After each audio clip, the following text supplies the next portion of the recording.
more. So let's start off with some breathing. Get comfortable and gonna take one deep breath in and breathe out. Mm. Take another breath in. And breathe out. All right, we'll take one more. Breathe in and breathe out. All right. Hopefully you feel uh really good and you're feeling a sense of energy. And I'm sending a lot of love and light to all of you who are here with me, with us live, as well as those who will see this a little later. I got my candle going in the background just to give some ambiance and all of that. And I got my coffee, my water. So we're going to go ahead and get started with our time today. So what I'm going to do is share my screen so that we can go ahead and get right on into it. So give me a second. Make As sure you do this is that, I just want to say I'm so happy you're here and super excited for you to share about your journey at our event tonight, finding the transformational leader in me 100 pounds later. Perfect timing, as many educators are near, like super close to spring break. Or I know ours is next week. Some spring breaks are later in the month. That just means that testing season is around the corner. So there's a lot of stressors. So having a little bit of that inspiration reignited, I know will be something others will find super helpful and be appreciative of listening to your journey this evening. awesome. Awesome. All right. Well, here we go. Let's get to it. Here. Nope. That's not it. Here we go. All right. So, uh, just give me a thumbs up or just say yes. You can see what's on my screen. Are Are you able to see it? Yeah. Good, good, good. All right, so here we go. So finding the transformative leader in me. I am Craig Aarons Martin. I'm also a board member of COSM, and I am really excited to be here with you. Just to give you a little background, I have served as a elementary teacher, a middle school teacher, a principal of a K-5 community, as well as executive director and superintendent. I've had a lot of incredible experiences in New Orleans, where I was born and raised, to two incredible parents who I love and adore.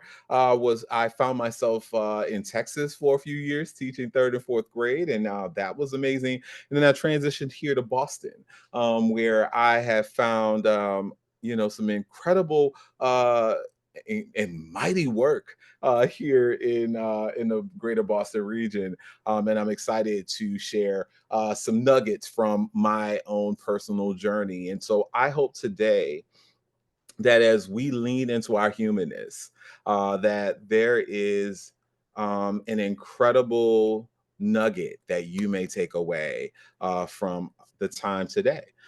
So let's go ahead and get started. Um, so for me, one of the things that I definitely think about in my own journey and something I just want to put before you, I want you to think about your future self. Uh, I know that each of us have our own unique footprints and in the sand. We have these interesting textures in our fingerprints that are uniquely our own, and we've been shaped by our upbringing with caregivers and schools and more.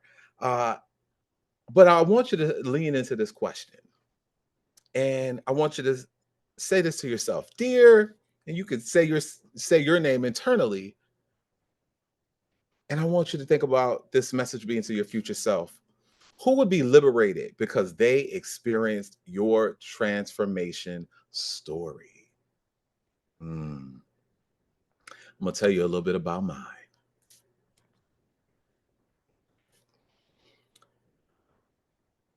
Some of us are facing some very unique challenges in today's environment because it's a much different teaching experience, a much different leading experience from the one that we got accustomed to in our time. Post COVID, we have so many things that are going on socially, emotionally, physically, spiritually, that really causes a reckoning inside of us. We start to ask ourselves, especially as we see that we're ticking up with years of experience in the work we're doing. Maybe you're at a crossroads right now and you're really trying to think, okay, whether or not personally or professionally, am I living my greatest story? Am I thriving? And let me push a little bit more. What if I told you today might be a day that you are actually one decision away from fulfilling something absolutely phenomenal in your life and career? So, I think many of us have these moments where we're just kind of sitting in our office or sitting in our classrooms or sitting in our center or at home or at the park or in the car at the grocery store. And you have that moment. You hit the wall, and for me, this was a moment where I'm in a building leading and you can see me holding that trusty bear that came from someone, who, if we were doing a different show, it would be a different conversation. Let me lean in a little bit. But I had one of those moments where I said, okay, well, when is enough enough?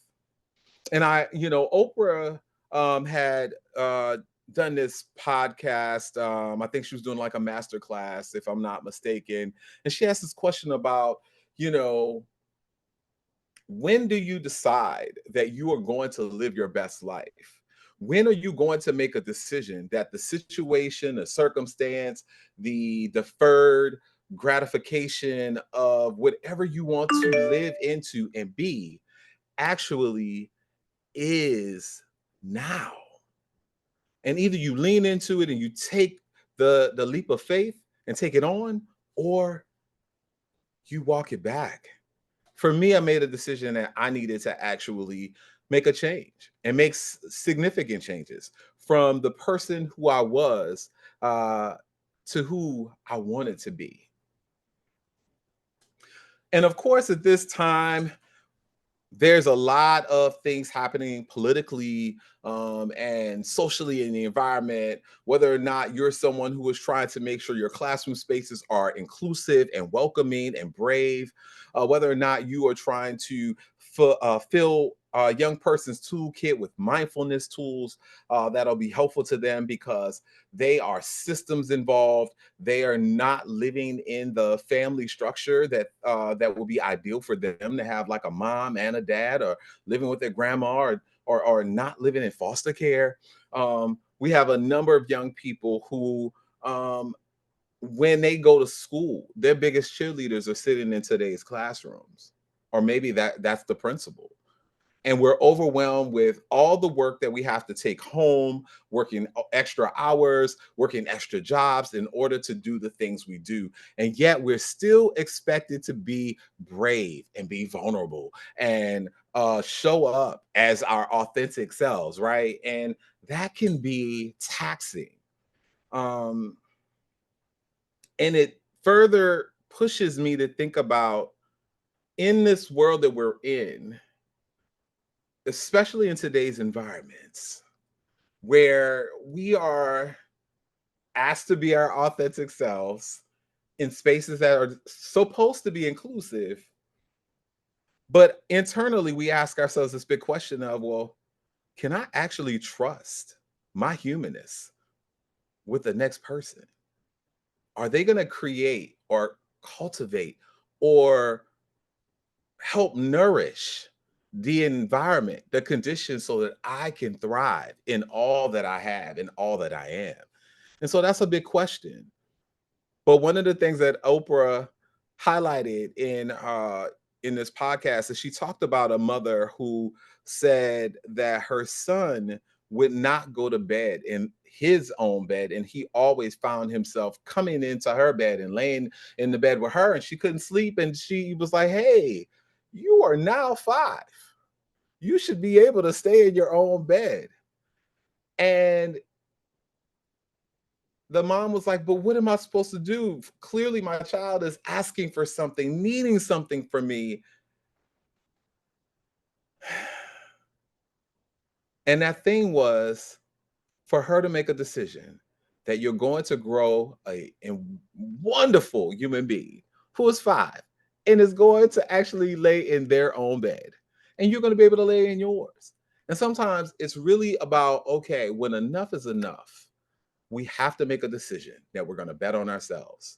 We are voting for ourselves, and we're going to step in 10 toes deep into waters that will help us to actualize who we are, and we'll be proud of ourselves for it. But sometimes, even with what I'm saying tonight, tomorrow, you might be like, "Craig, that was cute," but there's a lot going on in my life you don't understand, and you sitting here telling me to bet on me, choose me. All these things are going on. I'm in environments that feel very tumultuous, and I don't even know if I want to go back to my job because it's crazy, right? And so some of us may feel like we're fighting a losing game. I understand it very much. And I'm going to share with you why, some of the ways that I manage some of this.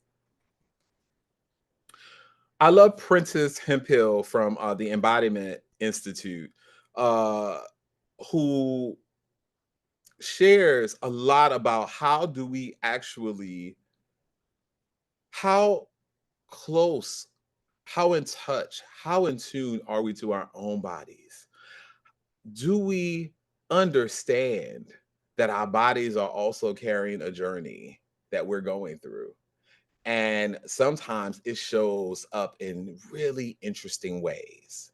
But one of the things that I love that Princess talks about, which happens internally, they say the kind of change we're after is cellular as well as institutional, as is personal and intimate. It's collective as well as cultural, and we have to make love synonymous with justice.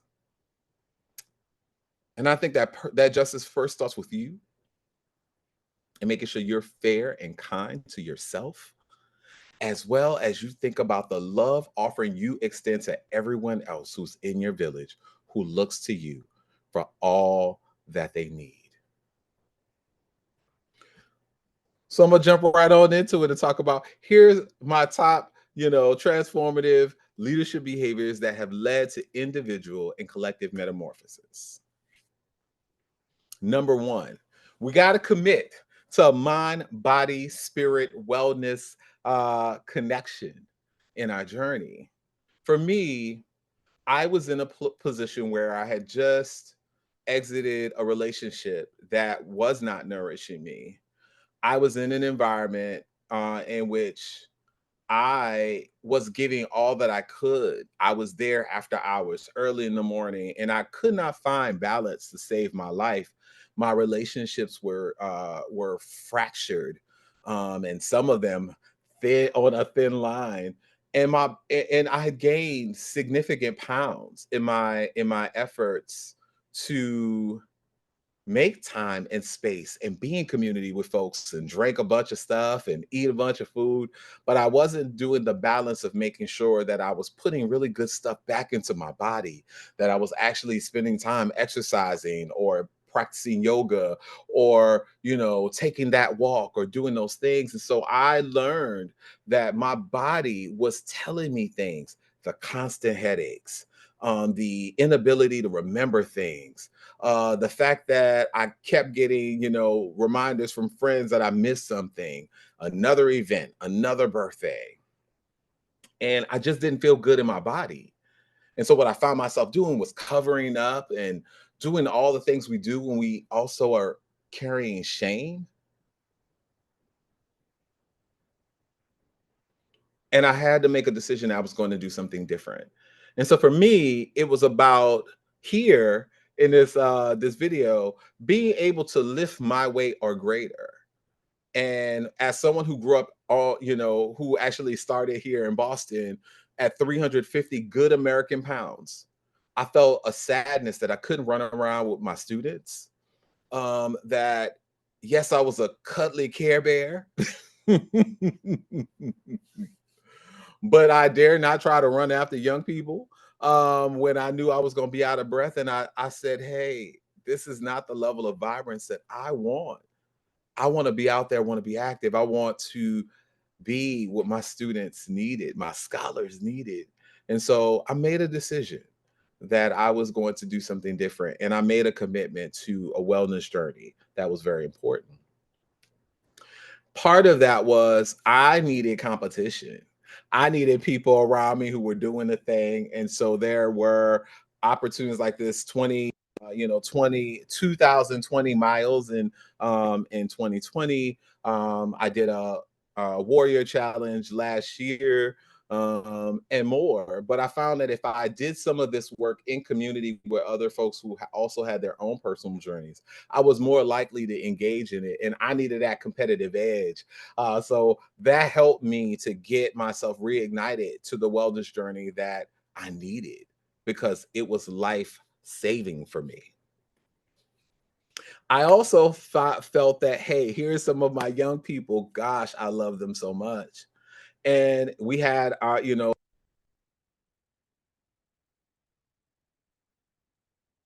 Hey, Craig, I think you accidentally hit mute.